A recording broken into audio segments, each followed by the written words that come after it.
પ્રશ્ન નંબર 1 જોઈએ, શ્રેણી પૂર્ણ કરો. 2, 4, 8, 16, 32 અને પ્રશ્નાર્થ. તો એક સંખ્યા શ્રેણી છે જ્યાં દરેક આગળની સંખ્યા મેળવવા માટે અગાઉની સંખ્યાને 2 વડે ગુણવામાં આવે છે. એટલે 2 ગુણ્યા 2 4 થશે, 4 ગુણ્યા 2 8 થશે, 8 ગુણ્યા 2 16 થશે, 16 ગુણ્યા 2 32 થશે. હવે આપણે 32 પછીની સંખ્યા જોવાની છે, તો 32 ગુણ્યા 2 એટલે 64 થશે. તો આપણો જવાબ બી સાચો છે અહીંયા. એના પછી પ્રશ્ન નંબર 2 જોઈએ, અલગ પડતો શબ્દ શોધો. સિંહ, વાઘ, દીપડો, ગાય.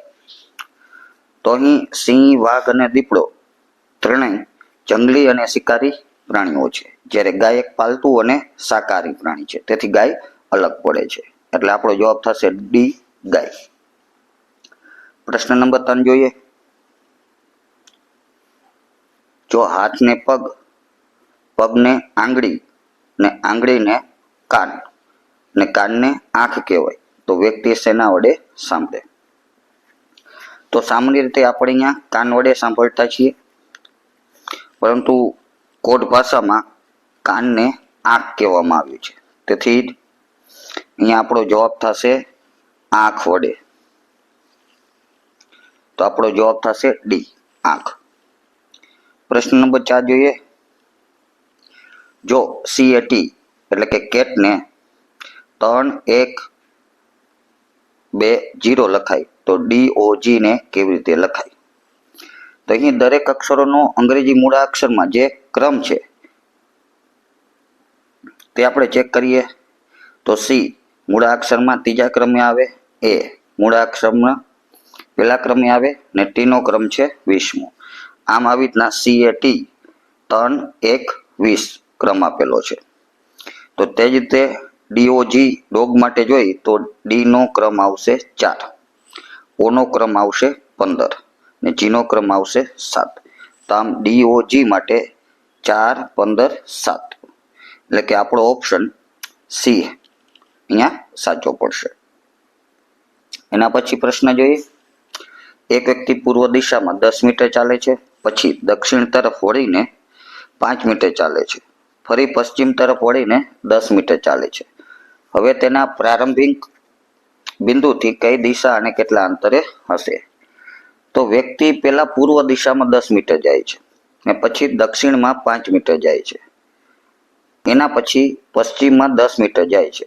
તો પૂર્વમાં 10 મીટર અને પશ્ચિમમાં 10 મીટરની વ્યક્તિ જે હિલચાલ કરે છે એ એકબીજાને અંતર છે એ રદ થઈ જાય છે, એટલે કે પાછો એ પ્રારંભિક બિંદુએ આવી જાય. પણ દક્ષિણ દિશામાં 5 મીટર ગયેલો હોય છે, એટલે કાં તો એ પ્રારંભિક બિંદુથી ઉપર બાજુ કાં તો નીચે તરફ હશે. તો અહીં આપણો જવાબ થશે દક્ષિણ દિશામાં 5 મીટરના અંતરે, એટલે આપણો જવાબ થશે બી, દક્ષિણ 5 મીટર. એના પછી પ્રશ્ન નંબર 6 જોઈએ, પુસ્તક તો પૃષ્ઠ, દિવાલ તો પ્રશ્નાર્થ ચિહ્ન. જેમ પુસ્તક ઘણા બધા પૃષ્ઠો એટલે કે પાનાથી બનેલું હોય છે, તેમ દિવાલ ઘણી બધી ઈંટોથી બનેલું હોય છે. તો અહીંયા આપણો ઓપ્શન થાય એ, ઈંટ. પ્રશ્ન નંબર 7 જોઈએ, તો ઘડિયાળમાં 3 ને 30 વાગ્યા હોય તો મિનિટ કાંટા અને કલાક કાંટા વચ્ચે કેટલા અંશનો ખૂણો બનશે? તો અહીં ખૂણો શોધવા માટે એક સૂત્ર છે, 11/2 ગુણ્યા મિનિટ માઇનસ 30 ગુણ્યા કલાક. તો આપણે અહીંયા 3 ને 30 આપેલું છે, એટલે મિનિટમાં 30 આવશે અને કલાકમાં 3 આવશે. એટલે કે 11/2 ગુણ્યા 30 માઇનસ 30 ગુણ્યા કલાક આપેલી છે 3, એટલે 30 ગુણ્યા 3 થશે. સાદુરૂપ આપી તો 11/2 ગુણ્યા 30 એટલે 30 ને 2 વડે ભાંગી નાખે એટલે 11 ગુણ્યા 15 થશે, ને માઇનસમાં 30 ગુણ્યા 3 એટલે કે અહીંયા 90 થશે. તો આપણે 165 માંથી 90 બાદ કરી દઈએ તો 75 વધે. તો અહીંયા બે કાંટા વચ્ચે 75 ડિગ્રી એટલે કે 75 અંશ જવાબ આવશે, જે જવાબ આપણો એ છે. એના પછી પ્રશ્ન જોઈ, નદી, પ્રવાહ, સ્થિર પાણી, તળાવ, બરફ, ઠંડુ અને પર્વત અને ઊંચાઈ. તો પેલા ઓપ્શનમાં નદીમાં પ્રવાહ હોય છે, જે નદીની લાક્ષણિકતા દર્શાવે છે. બીમાં તળાવમાં પાણી સ્થિર હોય છે, તળાવમાં પાણીની સ્થિતિ દર્શાવે છે. સીમાં બરફ ઠંડો હોય છે, જે બરફનો ગુણધર્મ દર્શાવે છે. નદીમાં પર્વત ઊંચાઈ ધરાવે છે, એટલે પર્વતનું માપ અથવા તો લક્ષણ દર્શાવે છે. તો અહીંયા ABC માં કોઈ ભૌતિક સ્વરૂપ અને તેની લાક્ષણિકતા દર્શાવે છે, જ્યારે ડી માં ભૌગોલિક આકાર અને તેનું માપ દર્શાવે છે. તો આ ડી ઓપ્શન છે એ અલગ પડે છે, એટલે આપણો જવાબ આવશે ડી. એના પછી પ્રશ્ન નંબર 9 જોઈએ. ગિટાર, વાયોલિન, પિયાનો અને વાંસળી. તો ગિટાર, વાયોલિન અને પિયાનો આ ત્રણેય તારવાળા સંગીતના સાધનો કહેવાય. એટલે કે પિયાનોમાં અંદરની તરફ તાર હોય છે, જ્યારે વાંસળી એ ફૂંકવાળું સાધન છે, જેમાં તાર હોતો નથી, એટલે વાંસળી છે એ અલગ પડે છે, એટલે આપણો જવાબ થશે ડી. એના પછીનો 10મો પ્રશ્ન જોઈએ. તો એ બી નો ભાઈ છે, સી એ નો પિતા છે, ડી એ સી ની ભાઈ છે, ઈ એ ડી ની માતા છે. જો બી પુત્રી હોય તો બી નો ઈ સાથેનો શું સંબંધ છે? તો અહીંયા એ ઈ બી નો ભાઈ છે, એટલે એ અને બી ભાઈ બહેન છે. સી એનો પિતા છે, તો સી એ બી નો પણ પિતા થાય. ડી એ સી નો ભાઈ છે, તો ડી એ બી ના પિતાનો ભાઈ એટલે કે કાકા કહી શકાય. ને ઈ એ ડી ની માતા છે, તો ઈ એ સી ની પણ માતા જ છે. જો બી પુત્રી હોય તો ઈ એ બી ના પિતા સી ની માતા છે, એટલે પિતાની માતા દાદી થાય. તેથી ઈ એ બી ની દાદી છે. જો ઈ દાદી હોય તો બી એની પોત્રી થાય. તો આપણો જવાબ થાય ડી પોત્રી. પ્રશ્ન નંબર 11 જોઈએ. શબ્દોને તાર્કિક ક્રમમાં ગોઠવવાનો છે. પેલા 1 નંબર ઉપર અભ્યાસ આપેલો છે, 2 નંબર ઉપર પરીક્ષા આપેલી છે, 3 નંબર ઉપર પરિણામ આપેલું છે, 4 નંબર ઉપર પ્રવેશ આપેલો છે અને 5 નંબર ઉપર નોકરી આપેલી છે. તો કોઈ પણ શૈક્ષણિક પ્રક્રિયા અને એના પછીની કારકિર્દીનો સામાન્ય તાર્કિક ક્રમ આ પ્રમાણે હોય. પેલા હંમેશા શાળા કે કોલેજમાં પ્રવેશ મેળવતો હોય છે, પછી પ્રવેશ મેળવી લીધા પછી એનો અભ્યાસ કરવો પડતો હોય છે, અભ્યાસ પછી પરીક્ષા આવતી હોય છે, ને પરીક્ષા પછી એનું પરિણામ આવતું હોય, ને સારું પરિણામ મેળવીને નોકરી મેળવવાની હોય છે. તો આપણો પેલા આવશે પ્રવેશ, અભ્યાસ, પરીક્ષા, પરિણામ અને નોકરી, એટલે કે 4 નંબર, 1 નંબર, 2 નંબર, 3 નંબર અને 5 નંબર. તો આ પ્રમાણે ક્રમ જોઈ તો ઓપ્શન એમાં આપેલો છે. એના પછી 12 નંબરનો પ્રશ્ન જોઈએ. એક વર્ગમાં વિદ્યાર્થીઓની એક હારમાં રાહુલનો ક્રમ ડાબી બાજુએથી 15મો છે અને જમણી બાજુએથી 20મો છે. તો વર્ગમાં કુલ કેટલા વિદ્યાર્થીઓ છે? કોઈ વ્યક્તિનો ક્રમ ડાબી બાજુથી અને જમણી બાજુથી હોય તો હારમાં કુલ વ્યક્તિઓની સંખ્યા ડાબી બાજુનો ક્રમ વત્તા જમણી બાજુનો ક્રમ -1 લખાય. -1 કરવો જરૂરી છે, કારણ કે આપણે એ ક્રમ ડાબી બાજુથી ગણતા હોય છે અને જમણી બાજુથી, એટલે કે બંને બાજુથી એ વ્યક્તિનો ક્રમ ગણાઈ જતો હોય છે, એટલે કે એક ફેર એને બાદ કરવો જરૂરી છે. તો અહીંયા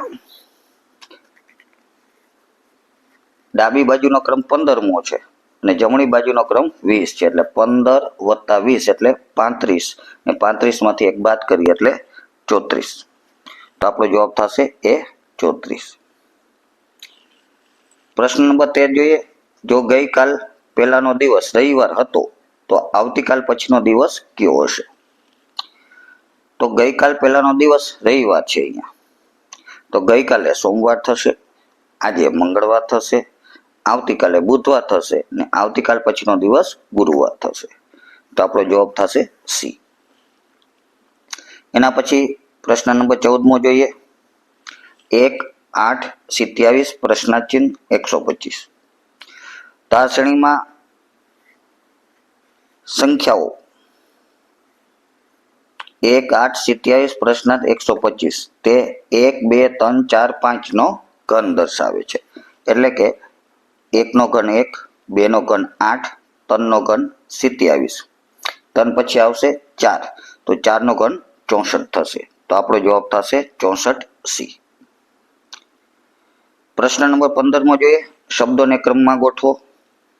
એ આપેલું છે મેંગો, બી આપેલું છે મંકી, 3 આપેલું છે મોબાઈલ, 4 આપેલું છે મધર. તો અહીંયા આપણે અંગ્રેજી ડિક્શનરી મુજબ આને ગોઠવવાનો છે. તો 4 ઓપ્શનમાં પહેલો અક્ષર એમ થી ને શરૂ થાય છે. તો આપણે હવે બીજો અક્ષર જોવાનો છે શબ્દનો. તો બીજામાં મેંગોમાં એ આપેલું છે, મંકીમાં ઓ આપેલું છે, મોબાઈલમાં ઓ આપેલું છે અને મધરમાં પણ ઓ આપેલું છે. એટલે અહીંયા એ વાળો પ્રથમ અક્ષર આવશે. એટલે કે પ્રથમ નંબર ઉપર મેંગો આવશે. હવે બાકીના વધ્યા મંકી, મોબાઈલ અને મધર. એમાં આપણે ત્રીજો મૂળાક્ષર જોવાનો છે. તો મંકીમાં એન છે, મોબાઈલમાં બી છે, મધરમાં ટી છે. તો એન, બી અને ટી માં જોઈએ તો પ્રથમ અક્ષર આવશે બી. એટલે કે આપણે બીજા ક્રમ ઉપર આવશે મોબાઈલ. હવે બાકી હોય તો બે, મંકી અને મધર. તેમાં આપણે ચોથો અક્ષર જોવાનો છે. તો મંકીમાં ચોથો અક્ષર છે કે અને મધરમાં ચોથો અક્ષર છે એચ. તો આ બેમાંથી ડિક્શનરી મુજબ એચ આવશે. તો ત્રીજા નંબર ઉપર આવશે મધર અને ચોથા નંબર ઉપર આવશે મંકી. તો આ રીતે આપણે એને ક્રમ આપી શકાય. તો પહેલા નંબર ઉપર આવશે મેંગો 1 નંબર, પછી મોબાઈલ આવશે, પછી મંકી આવશે અને પછી મધર આવશે. તો આ રીતે આપણે એને ક્રમ આપી શકાય છે. તો ક્રમ આવશે 1, 3, 2, 4. એટલે કે આપણું ઓપ્શન થશે સી, 1, 3, 4, 1, 3, 4 અને 2.